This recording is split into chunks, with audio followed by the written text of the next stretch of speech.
श्रीमहागणपतिमङ्गलमालिका स्तोत्रम् श्रीकण्ठप्रेमपुत्राय गौरीवामाङ्कवासिने 32रूपयुक्ताय श्रीगणेशाय मङ्गलम् आदिपूज्याय देवाय दन्तमोदकधारिणे वल्लभाप्राणकान्ताय श्रीगणेशाय मङ्गलम् लम्बोदराय शान्ताय चन्द्रगर्वापहारिणे गजाननाय प्रभवे श्रीगणेशाय मङ्गलम् पञ्चहस्ताय वन्द्याय पाशाङ्कुशधराय च श्रीमते गजकर्णाय श्रीगणेशाय मङ्गलम् द्वैमातुराय बालाय हेरम्बाय महात्मने विकटायाखुवाहाय श्रीगणेशाय मङ्गलम् कृष्णशृङ्गायाजिताय क्षिप्राभीष्टार्थदायिने सिद्धिबुद्धिप्रमोदाय श्रीगणेशाय मङ्गलम् विलम्बियज्ञसूत्राय सर्वविघ्ननिवारिणे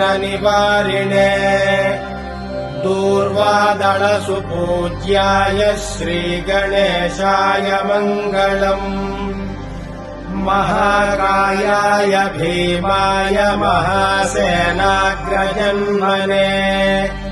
त्रिपुरारिवरोद्धात्रे श्रीगणेशाय मङ्गलम्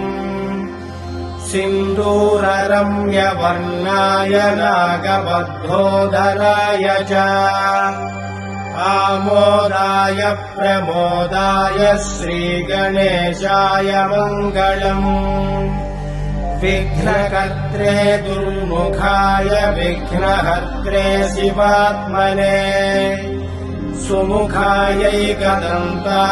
श्रीगणेशाय मङ्गलम् समस्तगणनाथाय विष्णवे धूमकेतवे यक्षाय फालचन्द्राय श्रीगणेशाय मङ्गलम् चतुर्थीशाय मान्याय सर्वविद्याप्रदायिने वक्रतुण्डाय कुब्जाय श्रीगणेशाय मङ्गलम् धुण्डिने कपिलाख्याय श्रेष्ठाय ऋणहारिणे उद्दण्डोद्दण्डरूपाय श्रीगणेशाय मङ्गलम् कष्टहर्त्रे द्विदेहाय भक्तेष्टदभिधायिने विनायकाय विभवे श्रीगणेशाय मङ्गलम् सच्चिदानन्दरूपाय निर्गुणाय गुणात्मने वटवे लोकगुरवे श्रीगणेशाय मङ्गलम् श्रीचामुण्डासुपुत्राय प्रसन्नवदनाय च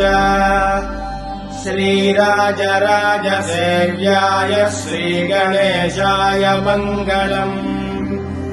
श्रीचामुण्डा कृपापात्र श्रीकृष्णेन्द्रविनिर्मिता विभूतिमातृकारम्याम् कल्याणैश्वर्यदायिनीम् श्रीमहागणनाथस्य शुभाम् मङ्गलमालिकाम् यः पठेत् सततम् वाणीम् लक्ष्मीम् सिद्धिमवाप्नुयात् श्रीमहागणपतिमङ्गलमालिका स्तोत्रम् सम्पूर्णम्।